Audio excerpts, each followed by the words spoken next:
Well, hey everybody. Welcome to the kitchen with Tally Faye. How's everybody doing out there today? Y'all doing happy, feeling blessed, and all that good stuff? I hope so. It's a beautiful day here in Iola, Texas. I'm already fumbling. It's a beautiful day here, y'all. It's old hot summer days, old dog days of summer, but it's been nice. Just staying in the house, keeping cool. Ain't nothing you can do out there but, burn up. So we just stay in and ride it out, y'all. So I'm going to work on us some supper tonight. I am making 2 videos today. And y'all, I know it's summertime, but I am tired of not being able to use my oven. I'm making 2 oven recipes today. That's what I'm doing. I've already made the dessert, and now I'm going to make our supper. And I'm going to work on this, y'all. I hadn't made one in a while, and it is one of our favorite things to eat. And it's that chicken broccoli loaf that you make. It's the Pampered Chef recipe is what it is. And I've seen it there's all kind of recipes of it on there and stuff. But this is the classic, basic recipe that they came up with. And it's just so good, y'all. If you've never made one, you've got to try it at least once. We all love it, and you would be surprised how far it will go. Okay, so I've got all my preparation work done. That is very important with this. Okay, so I'm getting my big skillet hot. The first thing I got to do is cook my chicken, y'all. Okay, now look, I've got 2 big old pretty chicken breasts in here. Okay, you can use whatever kind of meat you want. I just happen to have a pair of them big chicken breasts. I'm going to go ahead and put me a little bit of olive oil. I've got my pan getting hot. Get me a little bit of olive oil in the bottom there. And I like to cook my chicken breast whole. I don't want to slice it up in the little pieces and then cook it. I want to do mine whole. That keeps it juicier. Get it in there.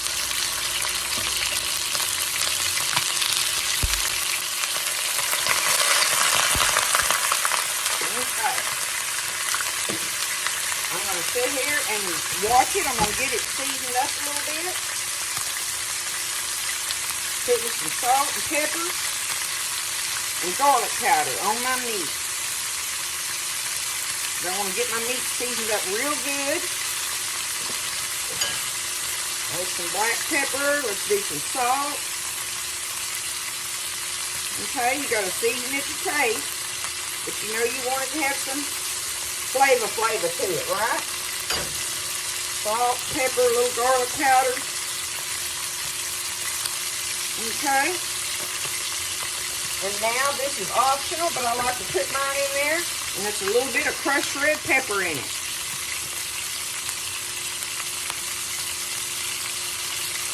There we go. Now we're just going to let this cook and let it get done. And we will take it up in this bowl and let it be resting, and then we're going to put all our vegetables in here and get them going. So I'm going to do nothing but let my meat cook in here. I want to get seared real good on both sides and cook throughout. So you just, if you're unsure if it's done, just take you a little old knife or something and cut it in half in the middle, in the thickest part or whatever, to see if it's done, okay? But just let it cook for a little bit. Cook on one side and another and just kind of sear it around in there. So that's what I'm going to do. It's seasoned up. It's a pair of big old nice chicken breasts. Okay, so I've got a nice sear on my chicken breast. I did cut them in half because these were some big ones, y'all. Uh-oh. Let me tighten that up a little bit. They were some big ones, so I just cut them in half, but I still got the big chunks. So what I'm going to do is just take them out of here and let them rest. I still got my fire going. It's on between medium and high now. It's not as hot as it was when I first wanted to put that sear on them, right? So, the next thing I'm going to do, I see all that goodie in there, all that flavor. The first thing I'm going to do today is I've got me 2 cups of carrots that I sliced up, okay? And because my carrots are fresh, I'm going to work on them first because my broccoli is frozen, so it's already been blanched. So it's already got a jump on the cooking process, right? My onions and bell pepper over here. Well, my onions are fresh, but that they'll still be fine. I'll put them in next in my bell pepper. But anyway, the main point being is that I want to get my carrots, get kind of a little jump on them. Just for the simple fact, number one, that they're carrots. You know, everybody knows carrots take a little longer to cook. And give them a little time to get a little bit further in the process before I go to dumping the rest of my vegetables in there. But I've got 2 cups of carrots here, 2 mounded cups, actually what would be the equivalent, y'all, of 1 small to medium head of broccoli, fresh broccoli. Because I normally do the fresh broccoli, but I don't have that, and I got a bunch of one of them big bags of the big old pretty frozen broccoli florets that I use along the way. So that's been very handy to have in the freezer for so many things. You know, broccoli, you can do so much with broccoli, right? But anyway, I've got 2 cups of sliced carrots, you know, say a medium head of broccoli florets. I've got those done. They're ready. And then I have a half of a medium onion, and I would say a half a cup of bell pepper. You want red bell pepper if you can have it. I didn't have any red. There's a little bit of red in our peppers from the garden, but these have green and red kind of mixed in them that I got out of the freezer, so they're going to work for that. Absolutely perfect. But I just want to get these carrots kind of a jump on them. Let them, and there's goody already in there right now. All kinds of goody. I'm going to let them cook a couple of minutes, y'all, and I'll come back, and then we'll add our onion and our bell pepper. Okay, so those are looking good. They're starting to change color a little bit and stuff. So let's go on and add our half a medium-sized onion and half a cup of sliced bell pepper in there. Stir this around. Now we got to let this cook until our onions start getting just a little bit of change in them, and when they do, then we'll add our broccoli. But look at that. It's going to be good, y'all. I just like to do it in these different steps of the different vegetables because they all cook so different, right?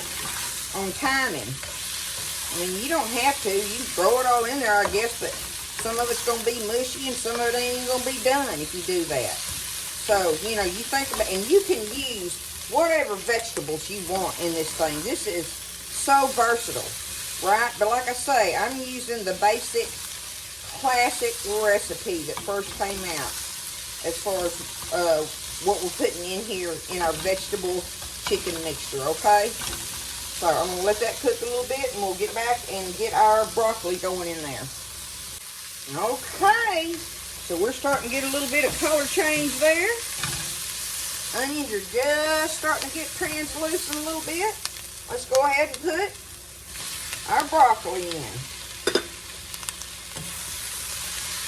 Now, like I say, normally I use a fresh head, but I know that you can use the frozen broccoli in this, and that it works just fine, y'all. So we're just stir frying up these vegetables. That's all we're doing. Because that's all we want is stir fried on them, right? So now, if you want to, you can season this up a little bit. But our sauce that we're going to put in our loaf has ranch seasoning in it. So be careful if you put salt in here, okay? So I'm going to do a little black pepper on them.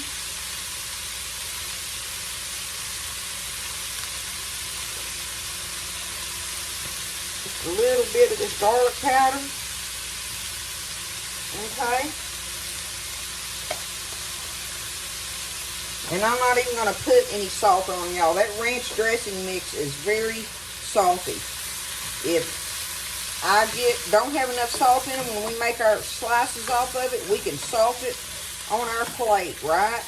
That way you don't have to worry about overdoing it because you can't take it out and it will mess it up. I like salt in my food, but if I overdo it, I just can't hardly eat it. Okay, we're going to get this stir fried because we got to let, now, when we get this cooked, we got to turn this off. I'm going to take it up. I like to take it up because I'm always I'm wanting to get it done. I will take it up out of this hot pan and spread it out in a, like a cookie sheet or something, and set it over there on the table and let it cool. It'll cool quicker if I can spread it out. And while that's cooling, while our vegetables are cooling, we're going to slice up our chicken meat and stir up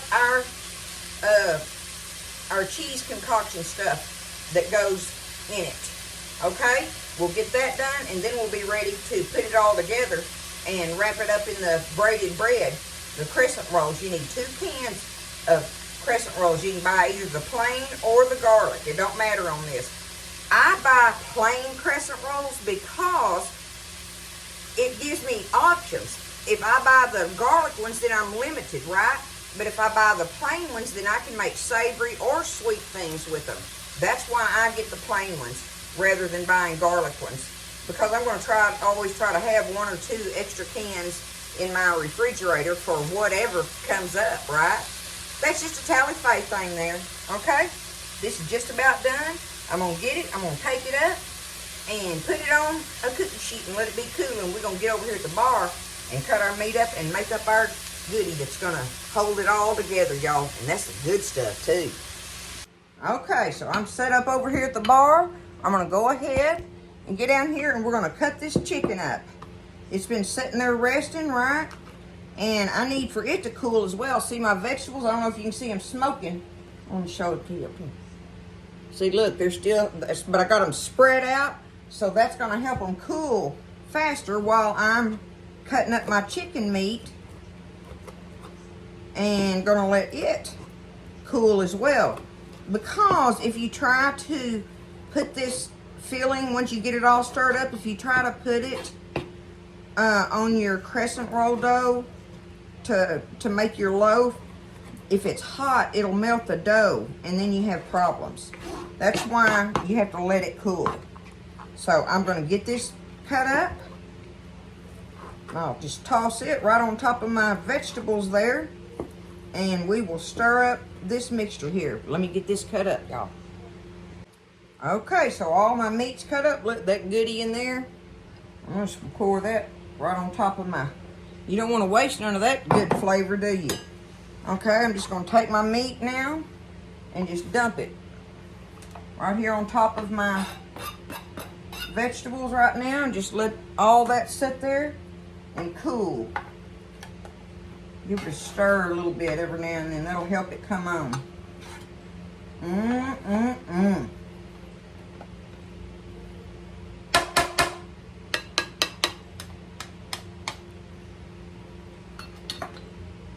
Y'all look at that combination going to end up going in that loaf. You know that is some kind of good, right? Okay, so we need our big bowl over here that we're going to end up stirring everything up in the end. Okay? So to start off with, I've got 1 cup of real mayonnaise now, okay? Real mayonnaise. This must be the real mayonnaise for this one, not Miracle Whip. And y'all know I'm a Miracle Whip lover, but this is not the recipe for that. It has to be real mayonnaise. 1 big old heaping cup of it, okay? Alright. And now, you're going to do the same thing with a grated cheddar cheese. I got white cheddar and regular sharp cheddar cheese in there just because I wanted to. But you need a big heaping cup of your grated cheddar cheese. So a cup of mayo and a cup of cheddar, right? Now, when it comes to your dry ranch seasoning, let me see if I can get a little spoon, maybe.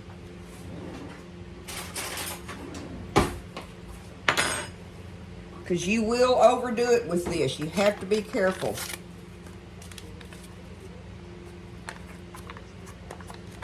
I'm going to dip out. What have I got here?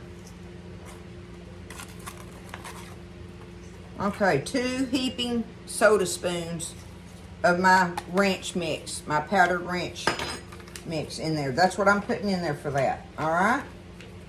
Okay, we've got that in there. Now, we're fixing to put our meat and vegetables in here. They're still warm, but they're cooling the whole time. Let me get it wafted out real quick. Get the back of that pan out of the camera. Okay. Now, all right, now's when you take this, you're going to stir it all up together. I'll never forget the first time my youngest daughter, Bonnie Jean, showed me this. And when she said mayonnaise in there, I just thought, that just has to be just crazy. It just sounded yucky to me. But I can't believe how the fact is that nothing remotely tastes like mayonnaise in it. It does not. But it's so much a vital part of what makes it be what it is.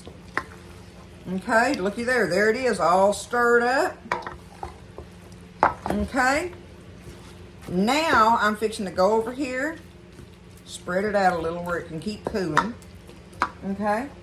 I'm going to go ahead and get my oven preheating on 375. Let me do that.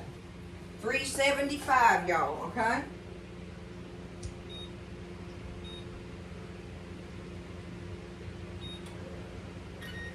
Okay, and now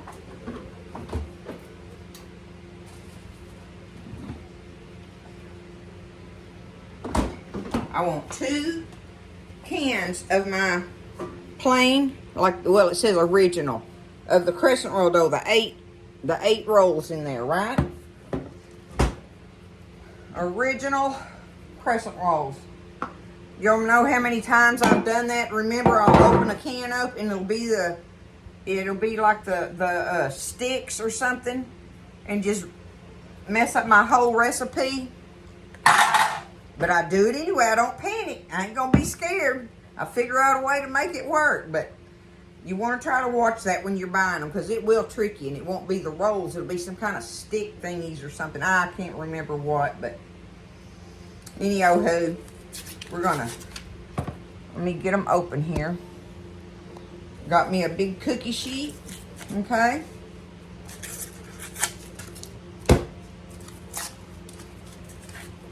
Get these 2 cans of them out.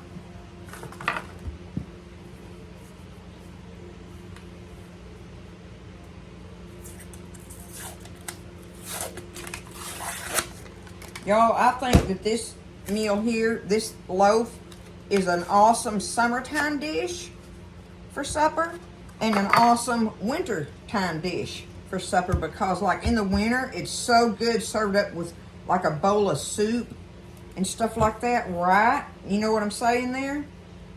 It's so good served up like that. It goes delicious with soups, and like in the summertime, it's great with a big old salad. So, you know, it's very versatile like that. Oh, okay, like your rolls, they rolled up like this, right? Well, you want to tend to take them and unroll them like this, but you don't want to do that. You're going to roll them across the pan, okay? You want to roll them across the pan where it ends up, you know, hanging over the sides almost, or whatever. Just, this is a wide cookie sheet, so. But you want to do that where you get it together as close as you can on it. Don't have to be perfect. Okay, and then you're going to go down through there and just pinch all the little seals together. Nothing special, just kind of pinch them together. Okay, and the seam between the 2 cans, pinch it together. Just try to make it be one sheet. That's all you're trying to do, right? And you've laid them crossways now. And you end up with this.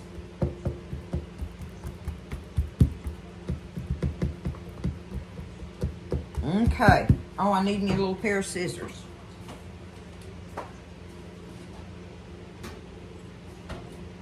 Let me get my little skillet over here out of the oven.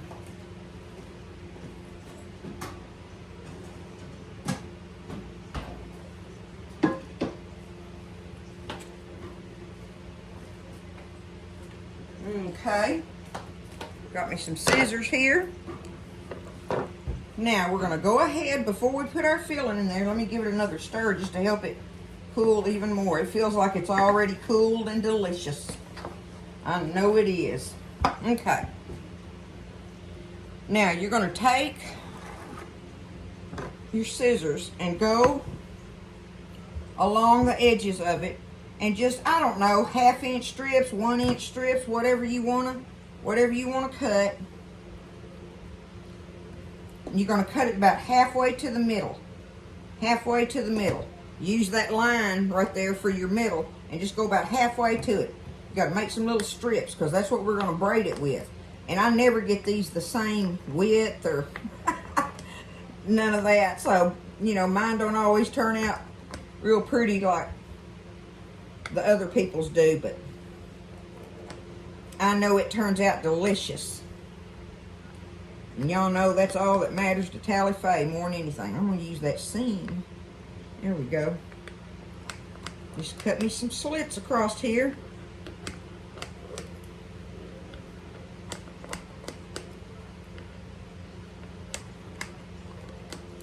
Turn it around, do the same thing. It's easy, y'all. It really is.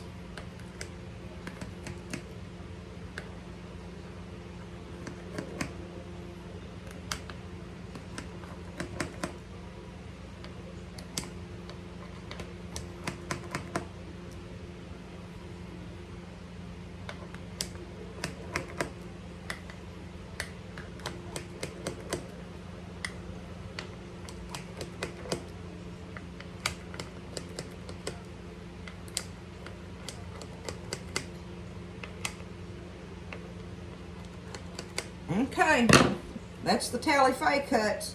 Y'all can do them all pretty and even and count them and like there's 1, 2, 3, 4 right on everything. I don't do that. I don't worry about that part of it. Get some of these pinched back together a little bit right here in the middle. Okay, there we go. All right, now you're gonna take, I gotta hold it like this, y'all, and then I'll show it to you how I do it. But I gotta dump this out right in the middle of this dough, okay? Because this makes a gargantuan loaf, y'all. This will feed so many people, it is unreal. 2 chicken breasts and some vegetables and a couple cans of crescent rolls. And not only that, it makes an impressive, delicious meal.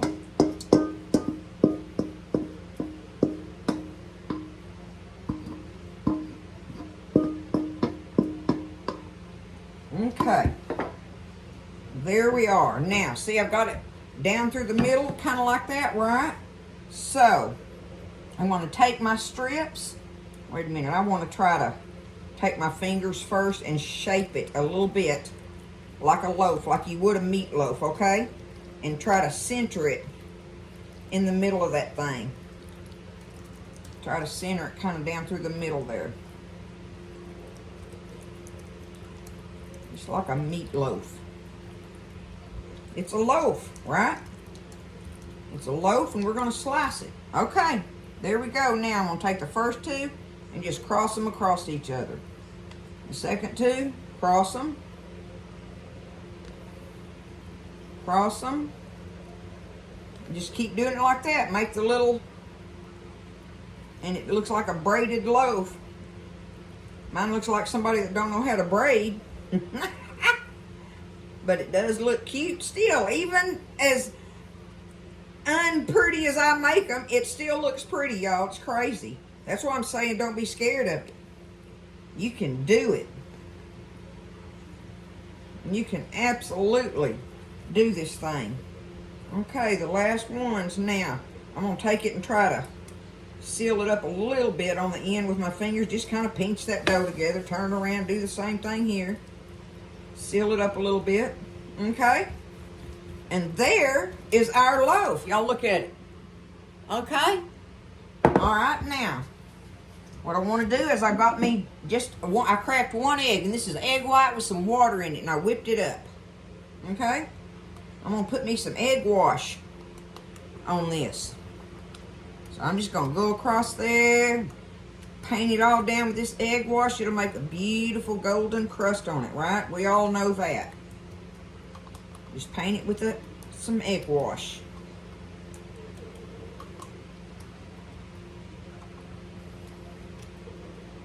There we go. That's on there. All right, there's our egg wash. And now, so I've never put these on here before, but I had to accumulate these sesame seeds that I got from HEB for, I can't remember what recipe that was for, but I thought sesame seeds would be good on this. So I'm going to shake me some sesame seeds on it. See what I'm saying about you can do whatever you want? And I'm going to shake me a little bit of Parmesan cheese on it. How can that not be good with this combination of foods? There we go. That is ready to go in the oven, y'all.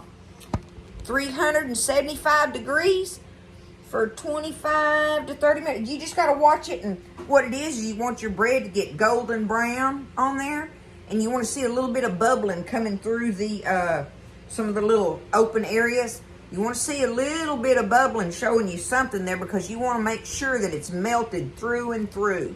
Okay? So I got it on my middle rack for now.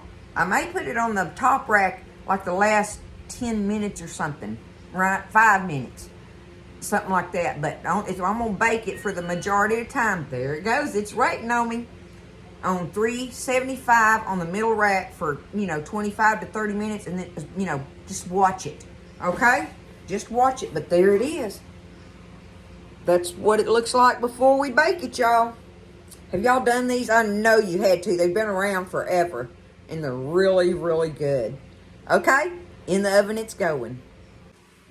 Alrighty. So I baked it for about 25. I set my timer on 25 minutes. And I had it on the middle shelf. And then the last 6 minutes, I put it up top on my top rack. Just to, But I mean, your ovens, everybody's ovens are different. So you got to kind of play with them like that. But I wanted to wait till I could see a little bit of bubbling coming out the little cracks and stuff of it. But look at it, y'all. What you think? See, I wanted to see some cheese and stuff coming out like right there. See where that little hole's at? Anyway, the little holes and slits and stuff in it. So I took it out and I let it set for, it's been setting for about 5 or 10 minutes maybe. So that, and I still may be rushing it because it's still pretty warm. I can feel that it's still pretty warm underneath there. You want to let it set up a little bit. Give it time to set up. Because when you slice it, all that filling will be hot and come apart. So hopefully I'm not rushing it, y'all. But what I'm going to do is I'm going to cut it right in the middle to start with. I like to take it and cut it right down the middle. Let me get my big spatula.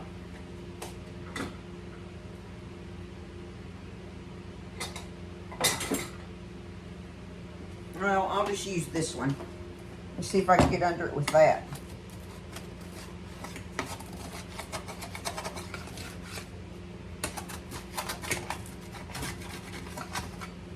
Okay.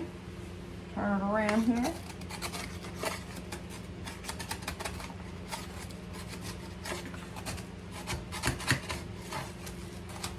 Really just sticking on the edges because the egg wash rolled down there. The bottom part of it's not really stuck, like the whole bottom of it. Oh, is not stuck there. So let me see if I can turn it. Oh, beautiful. Beautiful. Y'all look at these up close. Look at that in there. You see what I'm talking about? Look at that. Oh, delicious. So good. Okay, so that's when you're going to take it and you just get you a slice. You just slice it off. Just like you do meatloaf. I keep saying that, but that's a good way to understand this thing a little bit. Take it. Get it off of there. See if I can get it without getting the filling too much apart. And lay it on its side. Uh-oh, I know y'all can't see that. But I'm just going to put one slice on here so y'all can see it like that. There it is. See, there's the bottom crust, your top crust. And it goes just like that, y'all. Right? So then you just serve it up like this. I'll usually cut like two slices of it off there and put it on the plate and then have a big salad with it, on there. And I'm telling you, this stuff is filling. It is filling. That loaf will feed a big family, y'all. A big family. I can only eat one of these slices. I really can. There's so much going on with them, and they're so solid. They just got lots of substance to them, y'all. You can eat it however you want to, but I'm gonna take it and pick it up like this. Okay, here I go.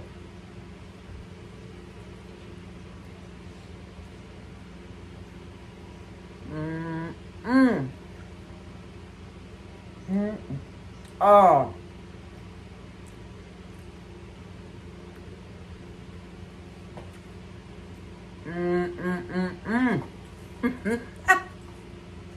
Y'all, this stuff is delicious. Delicious. My big brother wasn't sure that he'd like it because he's kind of finicky about like cooked carrots and stuff like that and everything. And I think even broccoli and such or whatever. But I made this one night when him and my sister-in-law come over for supper. And he loved it. So don't be scared. Try it. Try it at least once if you've never tried it before. And if you make this for company, y'all, this is a wonderful thing for company. Like I say, in the wintertime, make like a thin soup. A soup that has a real thin liquid in it to sip on with it and stuff, you know.